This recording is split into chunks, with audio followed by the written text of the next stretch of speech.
Sobat Dunia Donghua, kita berjumpa kembali. Tanpa berlama-lama mari kita lanjutkan ceritanya. Selamat mendengarkan dan selamat berimajinasi. Tubuh ilahi Tao tidak hanya dapat dikombinasikan untuk membuat serangan lebih kuat dan dahsyat, tetapi juga dapat disebarkan dan digunakan sebagai avatar. Menggunakan tubuh ilahi Tao jauh lebih kuat daripada avatar. Di dunia ini, diperkirakan tidak ada avatar yang dapat mewarisi prasasti niat Dao dan menampilkan teknik Dao sambil mengerahkan kekuatannya. Inilah keistimewaan tubuh ilahi Tao. Keberadaannya secara langsung menambahkan separuh tubuh aslinya. Yang Chen kini memisahkan tubuh ilahi Taoisnya, menggunakan tubuh aslinya untuk memberikan tekanan pada cumi-cumi raksasa itu, sementara avatarnya diam-diam berpindah ke mata lain dari cumi-cumi raksasa itu. Cumi-cumi raksasa itu awalnya dalam posisi bertahan, tetapi Yang Chen dengan cepat membuatnya kesal. Sedemikian rupa sehingga ia meraung dan menyerang dengan anggota tubuhnya, tidak lagi bertahan dan memilih untuk menyerang Yang Chen. Tanpa disadarinya, avatar Yang Chen telah dipersiapkan, dan saat ia menargetkan mata cumi-cumi raksasa, ia melepaskan serangkaian teknik Dao. Dengan mengerahkan kedua jurusnya, tangan lonceng emas raksasa dan amarah tak terkalahkan dalam sekejap, ia berturut-turut menghancurkan dua mata cumi-cumi raksasa itu. Cumi-cumi raksasa itu dengan cepat membalikkan tubuhnya untuk menghadapi tubuh ilahi Taois Yang Chen. Saat cumi-cumi raksasa itu mencoba melawan tubuh ilahi Taois asli milik Yang Chen, tubuh asli Yang Chen juga mulai bertindak, langsung menargetkan cumi-cumi raksasa itu dengan serangkaian serangan tanpa henti. Cumi-cumi raksasa dapat bertahan melawan salah satu dari mereka, tetapi tidak keduanya. Pada akhirnya, Yang Chen dan tubuh ilahi Tao berputar dan mencabut kedelapan mata cumi-cumi raksasa itu. Cumi-cumi raksasa itu kini benar-benar dalam keadaan kacau dan marah, menjadi gila dan kehilangan akal sehatnya, satu-satunya pikirannya adalah menangkap dan membunuh Yang Chen secepat mungkin. Karena kedelapan matanya hilang, penglihatan cumi-cumi raksasa itu terhalang sepenuhnya, dan bahkan tanpa Saki yang menghalanginya, ia menjadi lalat tanpa kepala. Melihat ini, Yang Chen mulai menyelesaikan urusannya. Sekarang, Yang Chen membidik kepala cumi-cumi raksasa itu. Bersama dengan tubuh ilahi Tao, mereka berencana untuk memberikan pukulan yang mematikan dan merusak. Cumi-cumi raksasa tanpa mata itu tidak lagi menjadi ancaman, dan Yang Chen beserta tubuh ilahi Taoisnya secara bersamaan melepaskan tangan lonceng emas raksasa. Seketika, berbagai niat Dao ditambahkan bersama-sama, berhubungan dengan tombak dewa pembantai. Suara lonceng emas yang berdenting tiba-tiba bergema. Saat berikutnya, Yang Chen dan tubuh ilahi Tao bersama-sama melepaskan tangan lonceng emas raksasa dengan kekuatan besar. Tepat pada saat itu, cumi-cumi raksasa itu bereaksi, mendapati pukulan mematikan Yang Chen, dan dengan ganas mempertahankan diri dengan anggota tubuhnya. Yang Chen tidak menyangka bahwa cumi-cumi raksasa itu masih mampu menemukan dan bertahan melawan serangan terkuatnya tepat sebelum mati. Akan tetapi, dapatkah ia benar-benar bertahan melawannya? Tangan lonceng emas raksasa milik Yang Chen tiba dengan postur yang luar biasa, dan dengan keduanya digabungkan, kekuatannya tentu saja sangat besar. Walaupun cumi-cumi raksasa itu dapat menahan satu tangan lonceng emas raksasa milik Yang Chen, ia mungkin tidak dapat menahan dua. Terlebih lagi, tubuh cumi-cumi raksasa itu kini terluka, dan kekuatannya tidak dapat sepenuhnya digunakan. Meskipun memiliki 20.000 prasasti Dao intens setingkatnya, ia masih dapat dilawan sepenuhnya oleh postur Yang Chen yang sangat kuat. Seketika, gerakan Yang Chen mengenai tubuh cumi-cumi raksasa itu menembus dan meledak. Kepala cumi-cumi raksasa itu langsung retak, darah mengucur keluar saat dibunuh sepenuhnya oleh Yang Chen. Pada saat ini, prasasti di dunia luar juga berubah dari teks 14 menjadi teks 15. Perubahan teks ini sekali lagi membuat seluruh hadirin terdiam. Namun, dibandingkan dengan sebelumnya, keheningan ini berlangsung lebih lama, dan keterkejutan di mata setiap orang bahkan lebih jelas, seolah-olah mereka tidak dapat mempercayai penilaian dan penglihatan mereka sendiri. Setelah beberapa saat, baru pada saat itulah seseorang di antara kerumunan berseru kaget atas pemandangan yang menggemparkan itu. 15 gelombang. Tanpa diduga, 15 gelombang, apakah ini nyata? Dalam sekejap, suasana menjadi riuh, dengan pencapaian menakjubkan 15 gelombang.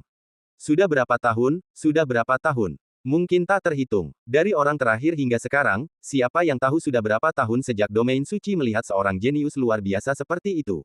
15 gelombang, Yang Chen telah sepenuhnya menaklukkan lautan ujian. Bukan hanya para murid, bahkan para penatua pun begitu terkejut hingga mata mereka terbelalak. 15 gelombang, apakah dia mengalahkan cumi-cumi raksasa Raja Laut dengan lebih dari 23.000 prasasti niat Dao? Lebih dari 23.000 prasasti niat Dao. Ya Tuhan, lebih dari 23.000 prasasti niat Dao, apakah ini asli atau palsu? Ini, aku pasti salah dengar. Kekuatan prasasti Dao Inten melampaui 20.000. Bagi banyak orang, 10.000 sudah merupakan angka yang mustahil dicapai, tetapi sekarang Yang Chen telah mencapai 20.000. Tentu saja ini adalah sesuatu yang hampir tidak dapat dipercayai oleh siapapun. Konsep macam apa itu 20.000? Tidak, lebih tepatnya, 23.000. Tidak, kita harus memberi tahu atasan tentang masalah ini.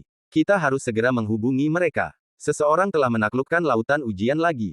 Cepat dan hubungi Istana Hukum Ilahi, bukan, tingkat yang lebih tinggi lagi. Ketika Tetua Agung mendengar ini, ia menarik napas dalam-dalam, tak dapat duduk diam lagi, dan berlari. Mendengar hal ini, para tetua lainnya pun bergegas pergi, mengikuti jejak Tetua Agung untuk melaporkan masalah ini kepada atasan. Berita tentang Yang Chen yang berhasil menaklukkan gelombang ke-15 menyebar dengan cepat, dalam sekejap membuatnya terkenal, dengan reputasi yang bahkan lebih besar dan lebih mengerikan dari sebelumnya. Ketika Zhang Jiangkun melihat pemandangan ini, dia menarik napas dalam-dalam, sama sekali tidak yakin dengan jenis keberadaan apa yang telah dia kaitkan dengan dirinya.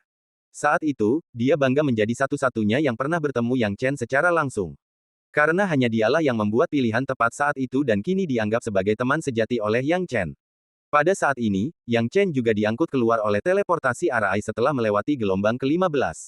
Kini, saat Yang Chen berjalan keluar dari teleportasi Arai, dia meletakkan tangannya di belakang punggungnya, tampak sangat tenang, dan jika ada sesuatu, hanya sedikit lelah. Melihat semua orang menatapnya seperti itu, Yang Chen bisa mengerti alasannya. Dia ingin beristirahat secepatnya, jadi dia memandang Mo Qianwu dan Zhao Yuanhong, "Saudara Mo, karena aku sudah keluar, bagaimana kalau kita mulai bertukar?" Mo Qianwu menelan ludah, lalu langsung melambaikan tangannya, bahkan tanpa mempedulikan wajahnya, dan berkata, "Tidak, tidak, tadi, aku tidak sopan. Dan juga, mulai sekarang, Zhao Yuanhong bukan lagi bagian dari bawahanku." Ketika percakapan berakhir, Mo Qianwu langsung pergi. Ketika dia pergi, dia benar-benar memutuskan hubungan apapun dengan Zhao Yuanhong. Yang Chen tidak menyangka hal ini, tetapi setelah memikirkannya dengan saksama, hal itu tidak terlalu mengejutkan. Lagi pula, penampilannya memang terlalu menakjubkan. Jika Mo Qianwu tidak takut, itu akan menjadi aneh. Sekarang setelah Mo Qianwu pergi, Yang Chen mengalihkan pandangannya ke Zhao Yuanhong. Melihat pencapaian Yang Chen sekarang, Zhao Yuanhong meneteskan air mata lama, mengetahui bahwa jika dia tidak mengakui kesalahannya sekarang, dia mungkin tidak akan pernah pulih seumur hidupnya. Kesenjangan di antara mereka bagaikan perbedaan antara seorang jenius dan seorang yang sia-sia. Jika seorang jenius ingin menekan seseorang, bukankah itu akan mudah? Itu adalah hal yang sangat kejam. Bahkan Mo Qianwu pun langsung meminta maaf tanpa berpikir panjang. Bercanda, bodoh sekali kalau tidak meminta maaf saat ini. Zhao Yuanhong menarik napas dalam-dalam dan segera berkata, "Yang Chen, aku pernah menyinggungmu sebelumnya, dan aku tidak mengenali Gunung Tai di depanku. Kuharap kau tidak menyimpan dendam padaku. Permisi." Ketika pembicaraan berakhir, Zhao Yuanhong hampir tidak berani menatap Yang Chen dan bergegas pergi, memilih menghindari ketajaman dan menarik kembali ucapannya sepenuhnya. Melihat kejadian ini, banyak pula yang merasa lega dan bersyukur karena tidak mencoba memprovokasi Yang Chen. Jika mereka benar-benar memprovokasi Yang Chen, mereka mungkin akan berakhir lebih buruk dari sekarang. Diskusi pun semakin memanas. Yang Chen kini telah menjadi pusat perhatian semua orang. Bagaimanapun, pencapaian setinggi itu sungguh mengejutkan, dan sulit dipercaya. Yang Chen lalu menatap Zhang Jiangkun dan tersenyum, "Saudara Zhang, ayo pergi. Ngomong-ngomong, kemana kita harus pergi untuk menukar poin setelah uji coba ini selesai?" Di lautan ujian, setelah melampaui gelombang ke-8, poin yang diperoleh akan semakin banyak. Dan setelah gelombang ke-10, gelombang itu akan semakin membesar, sampai pada titik yang tidak dapat dibandingkan dengan gelombang-gelombang sebelumnya. Zhang Jiangkun tersadar dan berkata cepat, "Saudara Yang Chen, ikutlah denganku." Yang Chen mengikuti Zhang Jiangkun dengan senyum tipis. Orang-orang di sekitar siap untuk menuntun Yang Chen bertukar poin jika Zhang Jiangkun tidak tahu caranya. Mereka khawatir tidak akan sempat menghubungi Yang Chen. Sayangnya, Zhang Jiangkun jelas sangat berpengetahuan. Yang Chen sekarang sangat penasaran, "Ngomong-ngomong, berapa banyak poin yang bisa saya peroleh jika berhasil melewati ke-15 gelombang itu?" Zhang Jiangkun mengambil waktu sejenak untuk menghitung. Ia menarik napas dalam-dalam dan berkata dengan sungguh-sungguh, "Saudara Yang Chen, setelah melewati gelombang ke-8, poin untuk setiap gelombang akan meningkat pesat. Gelombang ke-8 memberimu 10.000 poin, gelombang ke-9 20.000, dan gelombang ke-10 40.000. Setelah itu, berhasil di setiap gelombang akan menggandakan poinmu, mencapai 1 juta poin pada gelombang ke-15. Mendengar ini, Yang Chen mengelus dagunya dan tersenyum. Gelombang ke-11 meraup 80.000, gelombang ke-12 120.000, gelombang ke-13 300.000, gelombang ke-14 640.000, dan gelombang ke-15 1.280.000. Bahkan, dari gelombang pertama sampai gelombang ke-14 terdapat penambahan poin yang jumlahnya mencapai 1.280.000. Kalau di total, jumlahnya jadi 2.560.000 poin. Skala poin-poin ini sungguh mengerikan. Memikirkannya, Zhang Jiangkun menelan ludahnya, iri dengan poin yang diperoleh Yang Chen dari 15 gelombang. Memang, semakin banyak gelombang yang dilampaui, semakin besar pula poin yang diperoleh. Namun tidak ada seorang pun yang dapat mencapainya. Baru ketika mencapai gelombang ke-11 ia memperoleh 80.000 poin, dan itu hanyalah pencapaian Mo Qianwu. Dan Zhao Yuanhong mengerahkan segenap tenaganya untuk mencapai gelombang ke-10, hanya memperoleh 40.000 poin. Kekuatan seseorang menentukan poin yang akan mereka dapatkan. Tak ada yang seaneh Yang Chen, yang langsung melompati 15 gelombang dan mengumpulkan poin yang begitu mengerikan. Zhang Jiangkun memimpin Yang Chen sampai ke tempat itu untuk bertukar poin. Lokasi pertukaran poin tidak jauh dari pintu masuk lautan ujian. Justru karena inilah tetua baru mengetahui pencapaian Yang Chen. Ketika tetua berjenggot tua melihat Yang Chen, ia langsung mengubah sikapnya dari serius menjadi hormat. Yang Chen, temanku, kau di sini untuk bertukar poin. Aku sudah menghitung untukmu, kau telah mendapatkan 2.560.000 poin. Keluarkan saja tokenmu. Tanpa ragu, Yang Chen mengeluarkan tokennya. Melihat wajah tetua berjenggot tua itu, banyak orang mengumpat dalam hati. Ketika mereka bertukar poin, tetua berjenggot tua sama sekali tidak sopan, tetapi ketika menyangkut Yang Chen, dia sangat hormat. Tetua berjenggot tua memasukkan semua poin ke dalam token Yang Chen, yang langsung mengubahnya menjadi multi-jutawan. Membayangkan teknik Dao terkuat, jari pembalik langit 5 elemen, membuat Yang Chen gembira. 1.740.000 poin yang dibutuhkan untuk mendapatkannya terasa sangat jauh sebelumnya, tetapi sekarang ia bisa membelinya sekaligus. Namun, setelah berpikir sejenak, Yang Chen menyadari bahwa ia belum bisa mempelajari jari pembalik langit 5 elemen saat ini, jadi tidak perlu terburu-buru membelinya. Sebagai gantinya, ia bisa membeli alat ilahi raja, yang akan semakin meningkatkan kekuatan tombak dewa pembantai. Yang Chen punya ide. Terima kasih, tetua, kata Yang Chen. Jadi, Yang Chen dan Zhang Jiangkun kembali bersama. Setelah kembali, Yang Chen beristirahat sejenak selama 3 hari, dan 3 hari kemudian, berita tentangnya menyebar ke seluruh paviliun 7 pedang. Berita tentang Yang Chen yang melampaui 15 gelombang dan menyelesaikan lautan ujian, mencapai telinga semua orang dengan heboh. Begitulah, ketika Yang Chen keluar, semua orang bersikap hormat, dan melihat Yang Chen tersenyum, banyak orang berusaha menyenangkan dan menjilatnya, meskipun Yang Chen tidak memperdulikan mereka. Yang Chen keluar kali ini dengan maksud untuk membeli alat ilahi raja secara langsung. Alat raja ilahi cukup penting baginya, karena dapat meningkatkan kekuatan tombak dewa pembantai dan perlu diperhatikan dengan serius. Yang Chen tiba di tempat di mana alat ilahi raja dijual, dan berkata langsung kepada tombak dewa pembantai, kamu pilih satu untuk dirimu sendiri. Mendengar ini, tombak dewa pembantai tertawa terbahak-bahak, Tuan muda, senang sekali bisa mengikuti Anda. Ada perbedaan antara alat ilahi raja, dan Anda tidak bisa memilih yang terlalu kuat, kalau tidak, akan sulit dikunyah dengan tulang yang keras. Pilih saja pedang ilahi hitam kuning ini. Yang Chen melirik pedang ilahi hitam kuning yang harganya 2,3 juta poin, yang menyebabkan sudut mulutnya berkedut. Tuntutanmu tidak tinggi. Pedang ilahi hitam kuning seharga 2,3 juta poin ini seharusnya cukup kuat di antara peralatan ilahi raja, bisakah kau mengunyahnya? Tanya Yang Chen. Hehe, Tuan muda, tenang saja, aku menjadi sangat kuat setelah mengunyah alat ilahi kelas tertinggi terakhir kali. Jauh lebih kuat dari sebelumnya. Aku tidak bisa mengunyah orang ini sebelumnya, tapi kali ini berbeda, tombak dewa pembantai terkekeh. Yang Chen menatap pedang ilahi hitam kuning yang tersegel. Efeknya tertera jelas di kertas putih, dan jika tidak jelas, ada pula bola cahaya yang menunjukkan efeknya. Gas ilahi hitam kuning, begitu, pedang ilahi hitam kuning ini bisa membelah gas ilahi hitam kuning. Menarik, gumam Yang Chen dalam hati. Biarkan saja dia. Yang Chen mengambil pedang ilahi hitam kuning dan berjalan langsung menuju tetua yang bertanggung jawab. Aku ambil yang ini, kata Yang Chen. Penatua yang bertanggung jawab sepertinya tidak mengenali Yang Chen dan berkata dengan heran, 2 juta poin, kamu terlihat asing, apa kamu baru di sini? Apa kamu sanggup? Yang Chen tersenyum, Penatua, silakan periksa tokennya. Ketika sang tetua melihat token itu, dia menoleh ke kiri dan ke kanan, dan sedikit terkejut, 2 juta poin, kamu, apakah kamu Yang Chen? Yang Chen tersenyum acuh tak acuh, ya, ini aku. Tetua itu menarik napas dalam-dalam, dan sikapnya langsung berubah drastis. Tidak heran ia mengenali Yang Chen, karena sepertinya hanya Yang Chen di paviliun 7 pedang yang mampu melakukan hal semewah itu.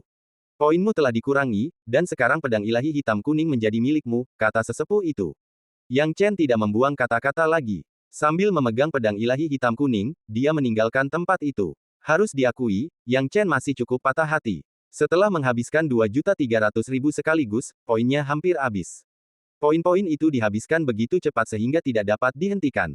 Itulah sebabnya Yang Chen tidak sabar untuk melihat hasilnya sekarang. Setelah pergi, Yang Chen kembali ke kediamannya dan mulai mempelajari masalah tombak dewa pembunuh yang melahap pedang ilahi hitam kuning. Pedang ilahi hitam kuning tersegel, dan tidak ada roh artefak di dalamnya.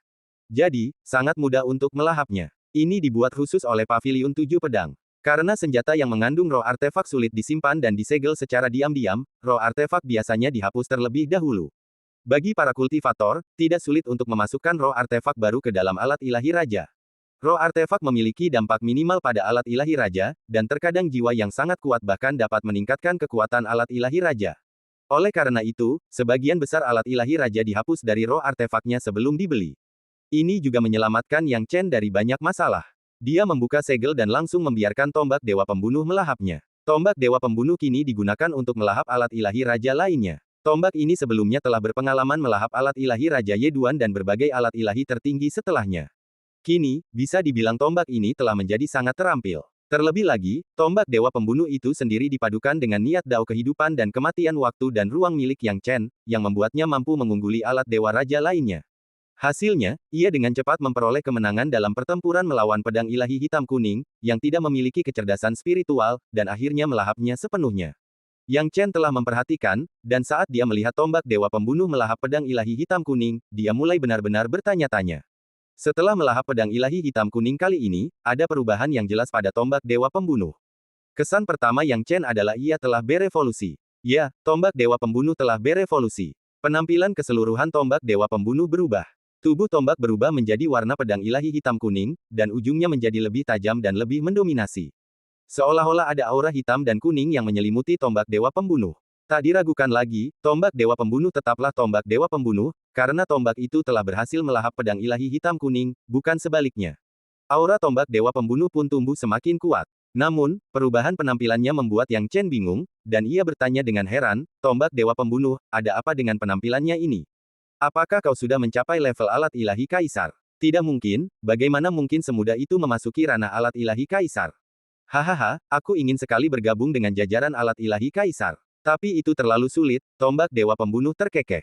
Lalu apa maksudnya penampilan ini? Tanya Yang Chen bingung. Hahaha, Tuan Muda, aku telah menyerap esensi pedang ilahi hitam kuning. Mulai sekarang, aku tidak hanya bisa menggunakan kekuatanku sendiri, tetapi juga kekuatan pedang ilahi hitam kuning, tombak dewa pembunuh tertawa. Apa? Sehebat itu? Yang Chen sedikit terkejut. Di Menara Dewa Iblis, tombak dewa pembunuh melancarkan serangan biasa. Dengan hantaman dahsyat, sejumlah besar ki hitam dan kuning mengikuti ujung tombak, meski ki hitam dan kuningnya tidak banyak, kekuatannya cukup mencengangkan. Yang Chen tercengang, apa prinsip di balik ini? Saat kau menyempurnakan Yeduan sebelumnya, aku tidak melihatmu mewarisi kemampuannya. Beda, Tuan Muda. Waktu aku menyempurnakan Yeduan dulu, aku sedang memperbaiki diriku sendiri. Kalau aku mencoba mewarisi kemampuannya sambil menyempurnakannya, mungkin dia malah menyempurnakanku. Tapi sekarang berbeda, kata tombak dewa pembunuh. Aku diberkahi niat daomu, selain lebih kuat dari pedang ilahi hitam kuning, aku bisa memegang kendali dengan kokoh tanpa takut dilahap. Mendengar ini, Yang Chen mengangguk, mengerti apa yang terjadi, begitu, jadi maksudmu kau bisa mewarisi kemampuan alat ilahi raja lainnya saat kau menyempurnakannya nanti. Itu terlalu kuat. Hahaha, Tuan Muda, kau benar. Bagi alat ilahi raja, melahap satu sama lain adalah cara terbaik untuk menjadi lebih kuat. Kalau tidak, akan sama sulitnya dengan memanjat langit bagi alat ilahi raja untuk berevolusi. Dan tidakkah kau perhatikan bahwa semua alat ilahi kaisar sangat mendominasi? Mungkin mereka semua naik selangkah demi selangkah dengan melahap alat ilahi tertinggi, kata tombak dewa pembunuh. Yang Chen merenungkan hal ini dan berpikir itu memang mungkin. Jumlah alat ilahi kaisar sangat sedikit, jadi siapa yang bisa menjamin mereka tidak melahap satu demi satu alat ilahi raja untuk mencapai posisi mereka saat ini? Dengan mengatakan itu, dia mendapat petunjuk. Untuk melahap satu alat ilahi raja, tombak dewa pembunuh tidak bisa mencapai level alat ilahi kaisar. Tapi bagaimana dengan melahap 5 atau 10? Dan dengan masing-masingnya, tombak dewa pembunuh dapat mewarisi kemampuan mereka, yang merupakan hal yang luar biasa. Yang Chen semakin memikirkan ide menarik ini, dalam hal ini, bahkan jika aku harus membayar mahal, aku harus menemukan lebih banyak alat ilahi raja untukmu agar kamu dapat meningkatkannya. Hehehe, Tuan Muda, jangan khawatir. Jika kau menemukan alat ilahi raja untukku, aku pasti bisa memanfaatkannya dengan maksimal, tombak dewa pembunuh tertawa gembira. Yang Chen tersenyum, menenangkan sekali mendengarnya. Jika dia ingin membeli King Divine Tools, cara terbaiknya adalah melalui poin. Poin. Yang Chen merasakan sakit kepala yang kambuh. Sepertinya dia harus memurnikan pil untuk mengumpulkan poin lagi. Ngomong-ngomong soal itu, dia masih memiliki beberapa pil abadi roh bangau, yang merupakan kunci untuk mengumpulkan poin. Karena poinnya sudah menipis, kembali memurnikan pil adalah pilihan terbaik. Kali ini, ia akan menaikkan harganya lebih tinggi lagi, karena ia yakin pil itu tidak akan laku dengan harga tinggi. Memurnikan pil pemurnian gila. Bagi yang lain, mampu membuat satu batch ramuan dari beberapa tungku sudah akan menjadikan mereka alkemis yang cukup ulung. Namun bagi Yang Chen, selama dia memiliki pengalaman dan keterampilan, dia yakin dapat memurnikan setiap ramuan. Terlebih lagi, semuanya adalah ramuan kelas tertinggi. Kini setelah jiwa Yang Chen hampir pulih, dia mulai mendalami alkimia, memurnikan total 30 pil abadi roh bangau kelas tertinggi. Dengan 30 pil abadi roh bangau kualitas terbaik, membuang satu saja mungkin akan membuat para iblis tua itu bertarung dalam pertempuran berdarah memperebutkannya. Memikirkan hal ini, Yang Chen mulai bersiap, berencana untuk melanjutkan sebagai penjual pil. Tetapi pada saat ini, dia tiba-tiba merasakan sesuatu. Zhang Guihe sudah kembali. Yang Chen secara khusus mengatur Zhang Guihe untuk mengumpulkan informasi. Setelah Zhang Guihe kembali, Yang Chen segera memanggilnya melalui transmisi suara. Zhang Guihe sangat gembira dipanggil oleh Yang Chen dan segera muncul di depannya. Tuan muda, saya telah mengumpulkan beberapa informasi tentang niat Dao dan teknik Dao terkuat. Zhang Guihe langsung memulai pembicaraan, tanpa membuang kata-kata, dan mulai berbicara begitu memasuki ruangan. Yang Chen menyukai keterus-terangan Zhang Guihe, tidak bertele-tele dan langsung ke pokok permasalahan, yang merupakan kualitas yang seharusnya dimiliki bawahan. Zhang Guihe jelas sangat pintar. Mendengar apa yang baru saja dikatakan Zhang Guihe, Yang Chen sangat gembira, pesan tentang teknik Dao dari Dao Inten terkuat. Cepat beritahu aku, ada dua informasi yang saya kumpulkan tentang teknik Dao dari Dao Inten terkuat. Salah satunya ada di puncak Gunung Tiantai, kata Zhang Guihe. Puncak Gunung Tiantai, di mana itu? Tanya Yang Chen penasaran. Lokasinya di area suci Dewa Binatang, yang terkenal karena kemampuannya menjinakkan binatang ganas. Kudengar puncak ini mungkin memperoleh teknik Dao dengan niat Dao terkuat dari sebuah pertempuran kuno, jelas Zhang Guihe. Yang Chen tak dapat menahan diri untuk bertanya, apa jenis niat Dao yang dimiliki teknik Dao ini? Sepertinya ada hubungannya dengan niat Dao penghancuran, kata Zhang Guihe samar-samar, karena dia tidak tahu banyak tentang niat Dao terkuat. Mendengar ini, Yang Chen menghela napas. Teknik Dao niat Dao penghancuran. Niat Dao kehancuran memang merupakan niat Dao yang terkuat, tetapi itu bukanlah sesuatu yang dapat ia kembangkan. Bagaimana dengan yang satunya? Tanya Yang Chen. Yang satunya lagi letaknya jauh, di seberang sungai Yin Ekstrim, dan saya tidak tahu seberapa andal informasinya. Semua itu berdasarkan rumor yang saya dengar. Zhang Guihe ragu untuk mengatakan lebih lanjut. Tidak apa-apa, ceritakan saja semuanya padaku. Yang Chen tidak terlalu khawatir. Rumor masih lebih baik daripada tidak sama sekali. Setidaknya, ada harapan, dan itu bukan sekadar usaha sia-sia. Yang Chen hanya bisa menghela napas. Teknik Dao dengan inten Dao terkuat sangatlah langka. Masuk akal, berapa banyak individu sepanjang sejarah yang memiliki niat Dao terkuat? Dan berapa banyak dari mereka yang telah menciptakan teknik Dao? Dia ingin menciptakan teknik Dao-nya sendiri, tetapi itu bukan sesuatu yang dapat dicapai dalam waktu 1 atau 2 tahun. Tempat itu disebut Sekte Tiga Bunga, kata Zhang Guihe. Sekte kultivator wanita. Yang Chen menjawab secara naluriah.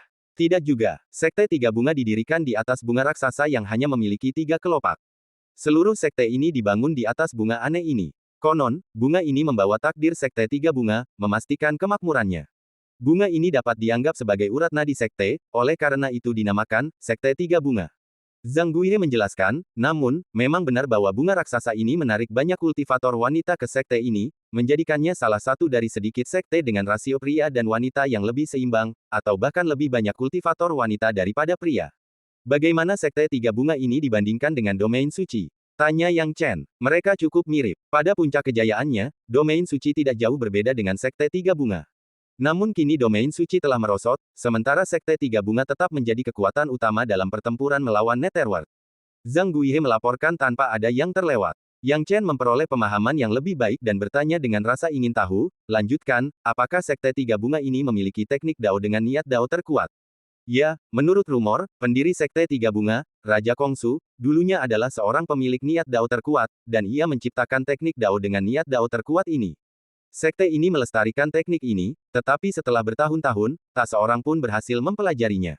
Yang Chen tidak dapat menahan diri untuk bertanya, niat Dao macam apa yang paling kuat dalam teknik Dao? Dari yang kudengar, Raja Kongsu tampaknya memiliki niat Dao hidup dan mati, jadi teknik Dao yang diciptakannya juga pasti berkaitan dengan niat Dao hidup dan mati. Zhang Guihe tidak tahu mengapa Yang Chen begitu tertarik dengan niat Dao terkuat itu, tetapi dia tidak berani bertanya dan menjawab pertanyaan Yang Chen dengan jujur. Ketika Yang Chen mendengar kata-kata, teknik Dao hidup dan mati, hatinya dipenuhi dengan kegembiraan. Hahaha, akhirnya ada berita. Meskipun dia tidak yakin apakah rumor itu dapat dipercaya atau apakah teknik Dao yang terkuat adalah niat Dao hidup dan mati yang diciptakan oleh Raja Kongsu, setidaknya ada berita. Mendapatkan berita itu bagus. Adanya berita berarti ada tujuan dalam pikiran.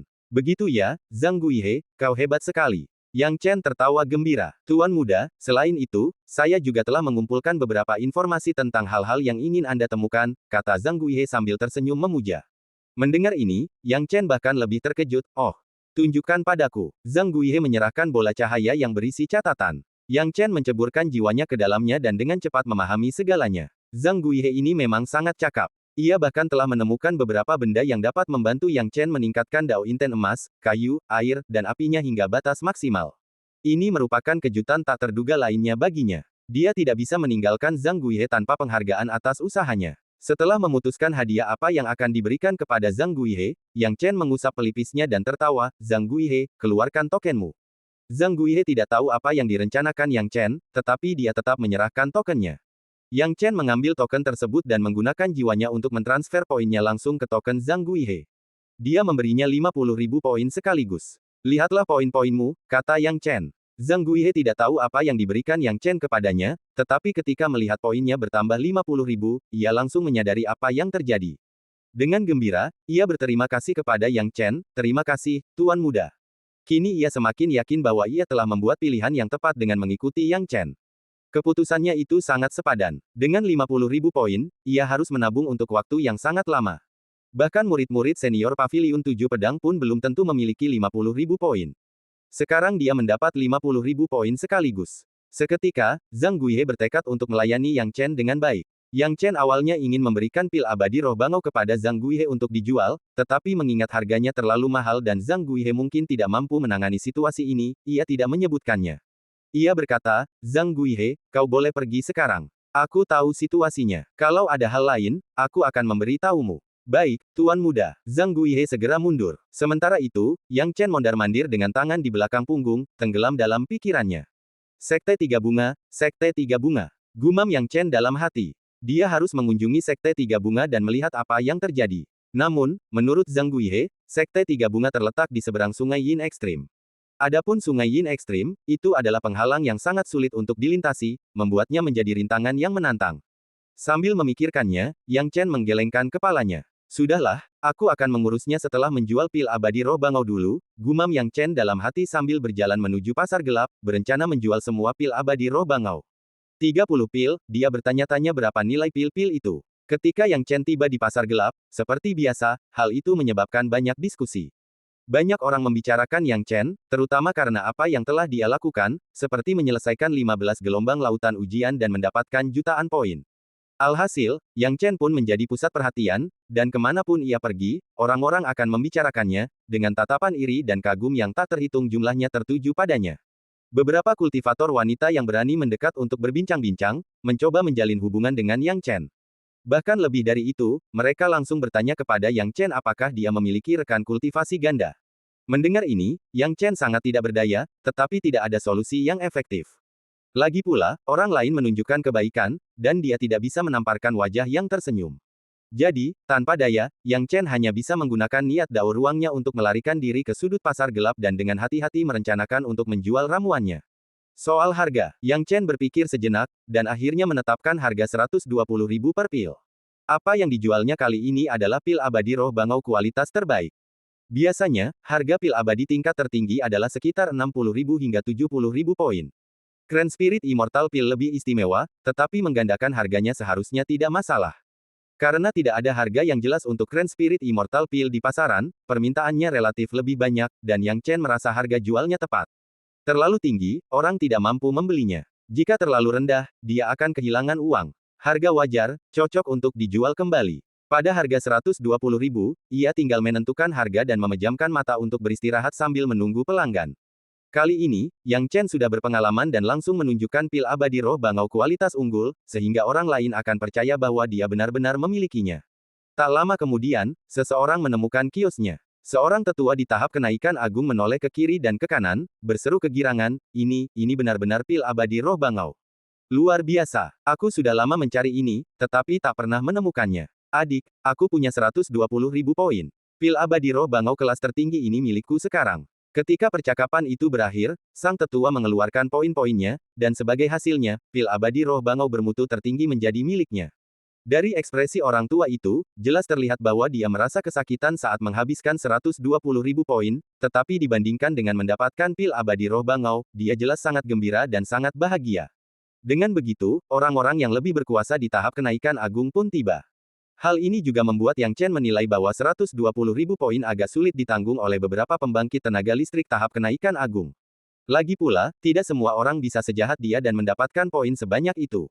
Sebelum mencapai tingkat tanpa batas, beberapa kultivator tahap kenaikan agung bahkan akan lebih buruk kondisinya dibandingkan mereka yang berada di tahap nirvana dalam hal perawatan. Beberapa kultivator tahap kenaikan agung tidak mampu membeli pil abadi roh bangau dan hanya bisa melihat tanpa daya, bahkan mencoba mengumpulkan poin dari berbagai sumber. Dan para pembangkit tenaga listrik tahap kenaikan agung yang memiliki poin cukup merasa gembira dan mulai dengan gila-gilaan membeli pil abadi roh bangau kualitas unggul ini. Saya mau satu pil abadi roh bangau ini. Saya juga. Aku juga mau satu. Dalam sekejap, semakin banyak orang datang. Yang Chen awalnya mengira 30 pil itu akan butuh waktu lama untuk terjual, tetapi yang mengejutkannya, semuanya terjual habis dalam waktu kurang dari setengah hari. Mereka yang tidak menyangka pil abadi roh bangau akan terjual habis, demikian pula mereka yang baru saja menyiapkan poin mereka, merasa patah hati, karena tahu mereka telah kehilangan kesempatan terbaik. Setelah menjual pil, Yang Chen pergi. Sekarang Yang Chen sangat gembira. Dengan penjualan 30 pil abadi roh bangau, dia langsung memperoleh 4,2 juta poin. Hanya dia yang mampu menjalankan bisnis menguntungkan seperti itu. Alasan ia mendapatkan 4,2 juta poin adalah karena harga pil abadi roh bangau terus meningkat seiring terjual habis. Karena kualitasnya yang luar biasa, para penjual lama menjadi gila membelinya. Pada akhirnya, beberapa bahkan terjual lebih dari 200.000 poin, sehingga total poin awal yang hanya 3,6 juta melonjak menjadi lebih dari 4 juta. Dengan 4,2 juta poin di tangan, Yang Chen tentu saja harus pergi lebih awal, karena tidak ada jaminan bahwa orang lain tidak akan iri dengan poinnya. Meskipun Yang Chen pergi, rumor tentangnya menyebar dengan cepat. Banyak orang mulai bertanya-tanya bagaimana Yang Chen berhasil memurnikan pil tersebut, mengingat tidak dapat dipercaya bahwa 30 pil abadi roh bangau bisa muncul sekaligus. Bukan berarti tidak ada alkemis papan atas di domain suci, tetapi tidak ada di antara mereka yang dapat dibandingkan dengan Yang Chen, terutama dalam hal menghasilkan 30 pil abadi roh bangau. Belum lagi mutu yang tertinggi, diperkirakan tidak ada seorang pun yang mampu memproduksi mutu yang paling rendah sekalipun. Hal ini membangkitkan rasa ingin tahu banyak orang. Yang Chen tahu bahwa dia bersikap terlalu menonjolkan diri kali ini, jadi dia memutuskan untuk sementara waktu menghentikan pembuatan pil setelah ini, karena begitu tingkat alkimianya terekspos, kemungkinan besar akan menimbulkan banyak masalah. Sekarang dengan lebih dari 3 juta poin, Yang Chen bisa menghabiskannya secara gegabah lagi. Dia pertama-tama pergi ke gedung Tianxuan dan membeli jari pemutar langit 5 elemen seharga 1,7 juta poin sekaligus. Setelah itu, Yang Chen menggunakan poin yang tersisa untuk membeli peralatan ilahi raja. Pada saat ini, Yang Chen datang ke tempat itu lagi, bermaksud memilih alat ilahi raja kedua bersama dengan tombak dewa pembantai. Mari kita lihat alat ilahi raja mana yang cocok, kata Yang Chen sambil tersenyum. Dewa pembantai tombak sangat rakus dan hati-hati melihat sekeliling. Yang Chen juga mencari. Peralatan ilahi raja memang berbeda, dengan salah satu peralatan termahalnya yang harganya lebih dari 5 juta poin. Bahkan dengan sumber dayanya saat ini, ia tidak mampu membelinya. Beberapa dari peralatan ilahi raja ini tidak ditujukan untuk mereka, tetapi untuk para pembangkit tenaga listrik tingkat tanpa batas atau bahkan yang lebih kuat. Palu Dewa Pemadam, gumam Yang Chen. Alat ilahi raja ini, yang bernilai lebih dari 5 juta poin, adalah palu Dewa Pemadam. Sekilas, Yang Chen cukup terkejut dengan efeknya. Dengan satu serangan, bumi akan berguncang dan retak, menciptakan kekuatan suci 3 kali lipat dari penggunanya, yang sungguh menakjubkan. Sayangnya, dengan harga lebih dari 5 juta poin, ia tidak mampu membelinya. Kalaupun mampu, perlu dipertimbangkan apakah tombak Dewa Pembantai bisa menyerapnya. Aku mau yang ini. Dewa Pembantai tombak memutuskan dalam satu tarikan napas. Sengat naga beracun, 2,3 juta poin, dapat diperpanjang tanpa batas, menahan dan mengikat lawan saat mengejarnya. Begitu racun menembus luka lawan, racun itu akan dengan cepat melumpuhkan kekuatan suci mereka. Melihat efek ini, Yang Chen tersenyum. Tombak Dewa Pembantai, pilihanmu tepat. Inilah dia, kata Yang Chen sambil tersenyum, kau harus mewarisi kemampuan sengatan naga beracun ini. Gas ilahi kuning tua tidak akan banyak membantunya, tetapi sengatan naga beracun berbeda. Tombak Dewa Pembunuh terkekeh, tenang saja, Tuan Muda. Aku pasti akan mewarisi kemampuan duri naga racun. Bagus kalau begitu, ayo kita ambil. Yang Chen dengan tegas membayarnya tanpa ragu. Ketika dia pergi membeli artefak ilahi raja, tetua yang bertanggung jawab atas area ini sudah mengenal Yang Chen. Melihat Yang Chen membeli artefak lain senilai jutaan setelah hanya membeli satu, matanya hampir copot. Mungkin tak ada seorang pun yang segila Yang Chen, membeli dua artefak ilahi raja secara berturut-turut.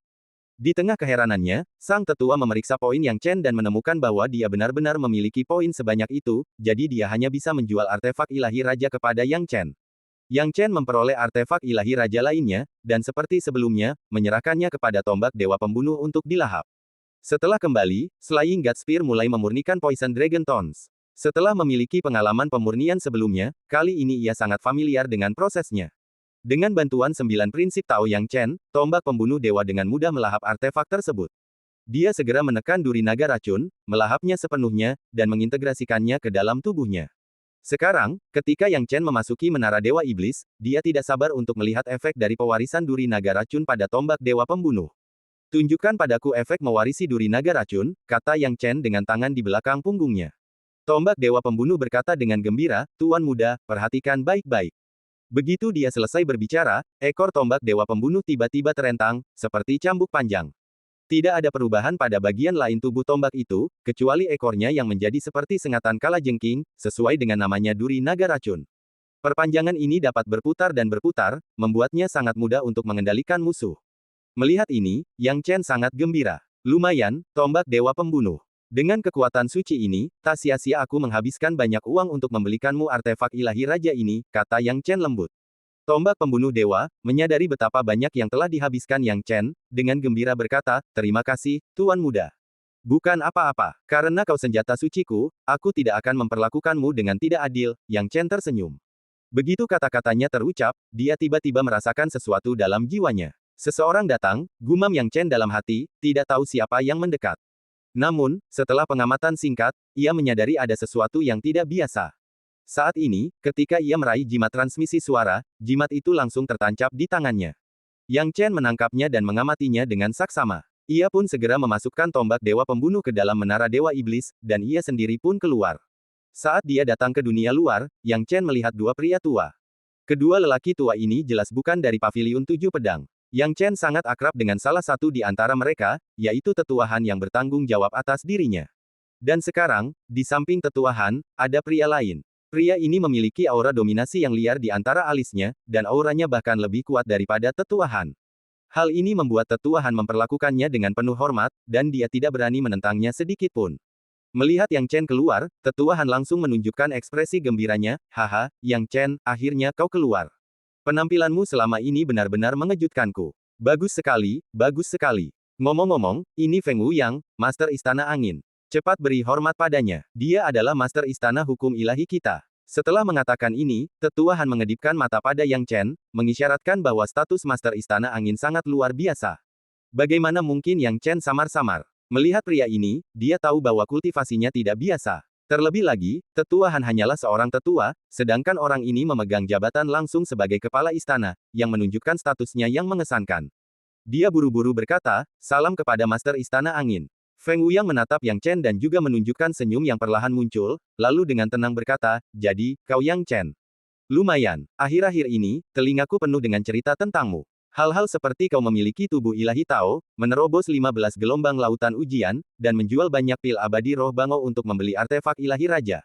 Aku tahu semua ini. Mendengar ini, Yang Chen sedikit terkejut. Ia pikir urusannya tidak akan menyebar begitu cepat. Namun, ternyata para petinggi pun memperhatikannya. Feng Wuyang terkekeh, sebenarnya, dengan penampilanmu, Istana Hukum Ilahi kita seharusnya memilih untuk fokus pada pengembanganmu.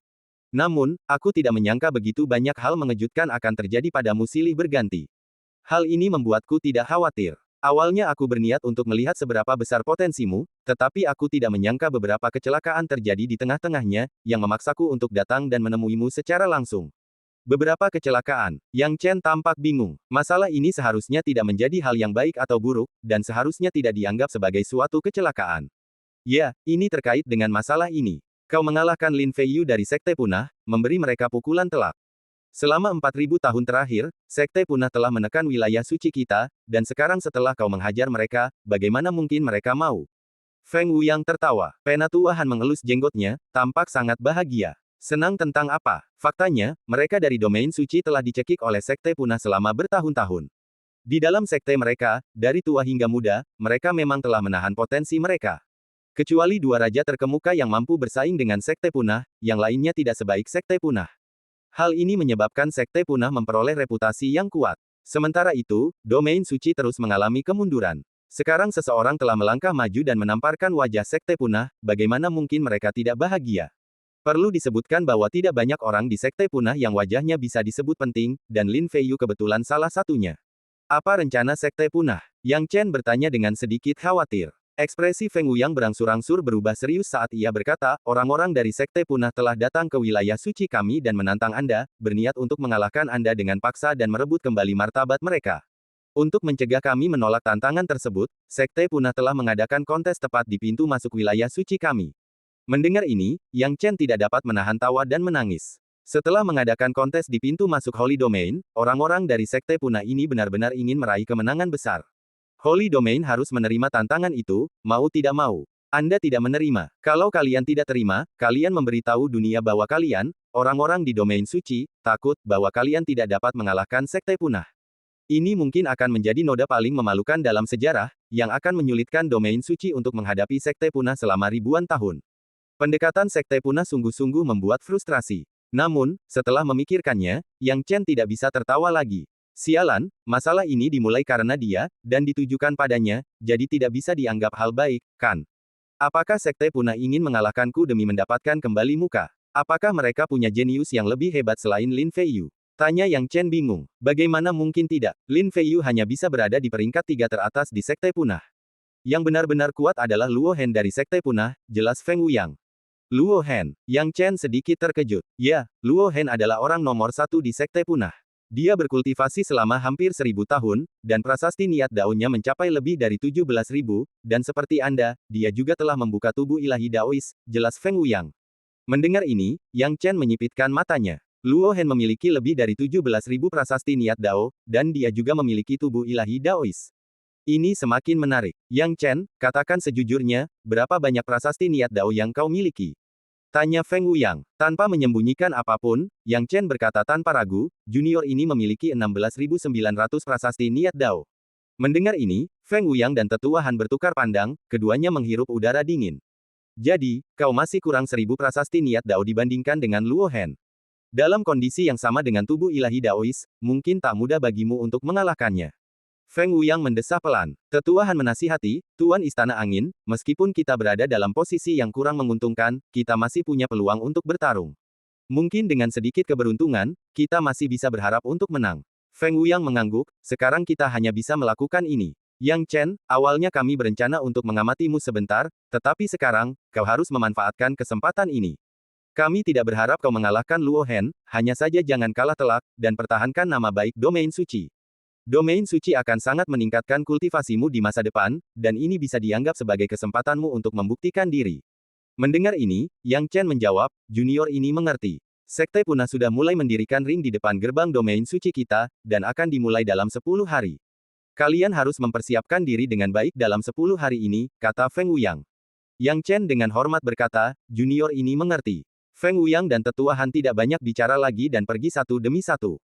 10 hari ini tidaklah panjang atau pendek, tetapi cukup untuk menyebarkan berita ke seluruh domain suci, seluruh distrik suci, dan bahkan wilayah-wilayah besar dan distrik-distrik suci di sekitarnya.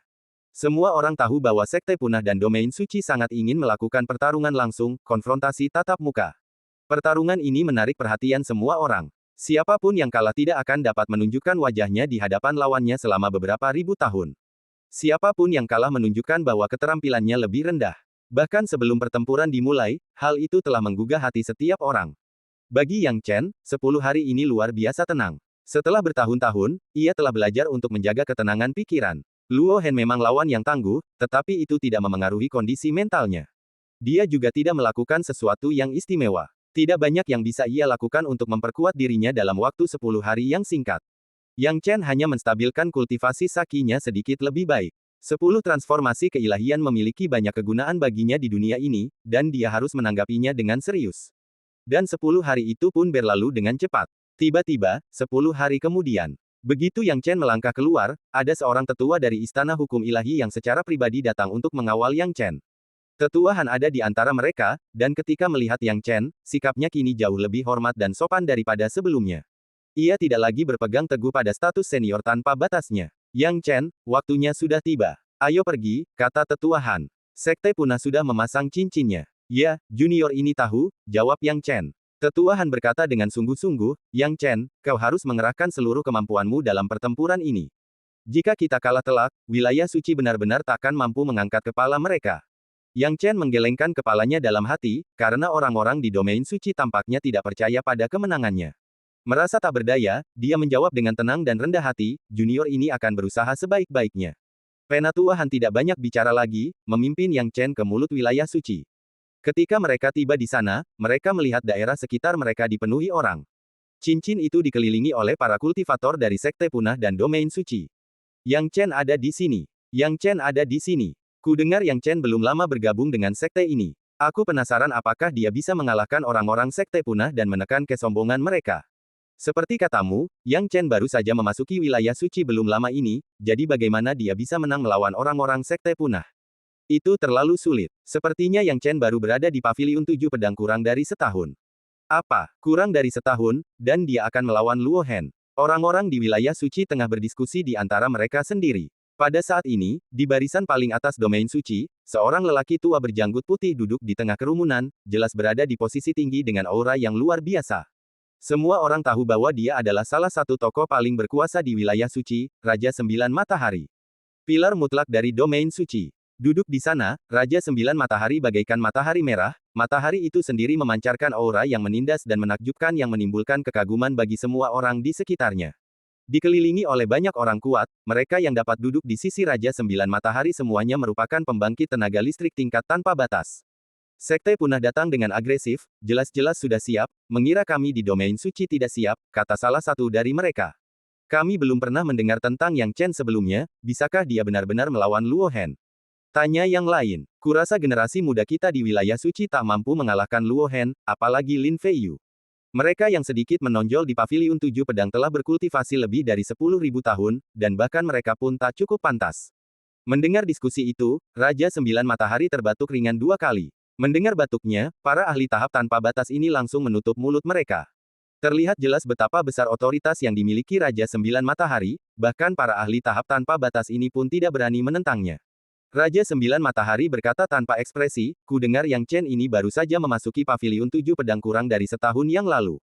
Menarik, karena dia sudah di sini, kalian bawa dia untuk bertemu denganku. Ketika mendengar bahwa Raja Sembilan Matahari ingin bertemu Yang Chen, banyak orang terkejut. Lagi pula, bahkan generasi muda yang paling menonjol pun biasanya tidak memiliki kualifikasi untuk bertemu seseorang seperti Raja Sembilan Matahari. Akan tetapi, tidak ada seorang pun yang berani menentang perintah Raja Sembilan Matahari, dan para ahli tanpa batas ini segera mengirimkan transmisi suara kepada Tetua Han. Tetua Han segera menerima transmisi suara, dan cukup terkejut sekaligus tak terduga ketika mendengar Raja Sembilan Matahari ingin bertemu Yang Chen. Lagi pula, apa status Raja Sembilan Matahari? Raja Wilayah Suci, Pilar Puncak dan Keberadaan Wilayah Suci. Keberadaannya melambangkan kekuatan tempur tertinggi di domain suci.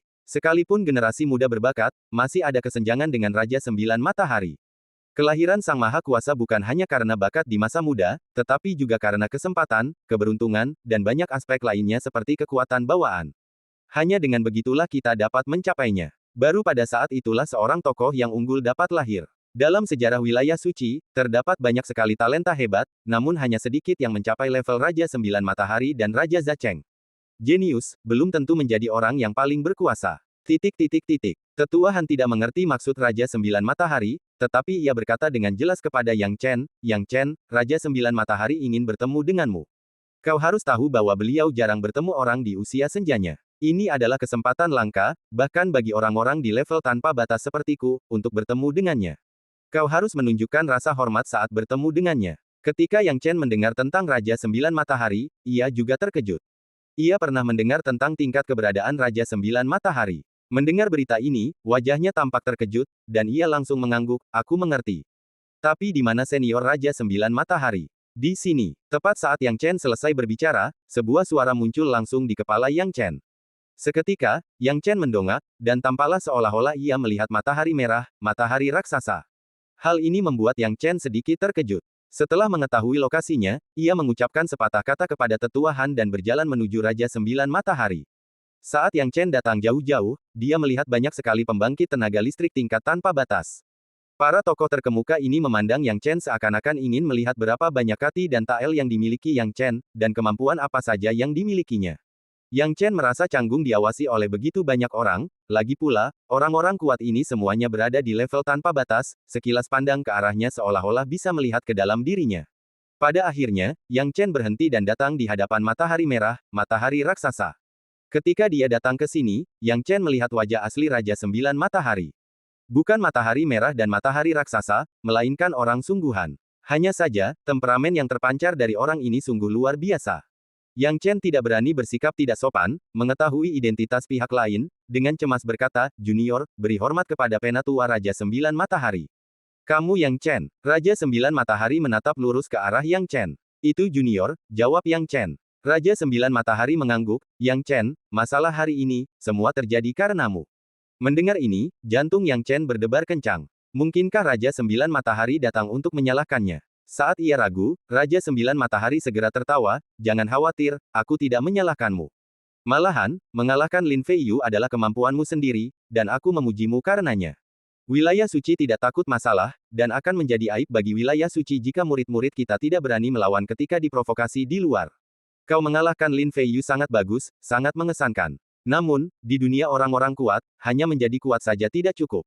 Kau harus begitu kuat sehingga tidak ada yang berani memprovokasimu." Saat mengatakan ini, Raja Sembilan Matahari berhenti sejenak, "Jelas, kau belum mencapai level itu. Kau mengalahkan Lin Feiyu, dan orang-orang dari Sekte Punah mengatur seseorang untuk memprovokasimu, untuk menimbulkan masalah bagimu dan wilayah suci kita. Situasimu telah memberi mereka alasan yang sangat masuk akal untuk menekan wilayah suci kita. Kau mengerti maksudku?" Yang Chen mendengar ini dan mengangguk dengan sungguh-sungguh, "Junior bisa mengerti sedikit. Meskipun aku seharusnya tidak membiarkanmu bertanggung jawab, tetapi sekarang setelah kau di sini, pundakmu sudah memikul banyak tanggung jawab. Pertempuranmu ini berkaitan dengan wilayah suci. Aku tidak ingin menekanmu, aku hanya ingin memberitahumu satu hal. Sejak zaman kuno, hanya ada sedikit kasus luar biasa. Hari ini, karena situasimu, aku akan membuat pengecualian untukmu. Selama kau memenangkan pertempuran ini dan mendapatkan kemudahan untuk wilayah suci, aku akan memberimu kesempatan untuk memasuki wilayah matahari. Saat itu, selama kau memenuhi persyaratan yang diperlukan untuk memasuki wilayah matahari, kau akan menjadi bagian dari wilayah matahari dari wilayah suci," kata Raja Sembilan Matahari. Mendengar ini, sekelompok ahli panggung tanpa batas tidak bisa tinggal diam. "Apa, Raja Sembilan Matahari, kau membiarkan Yang Chen memasuki wilayah matahari?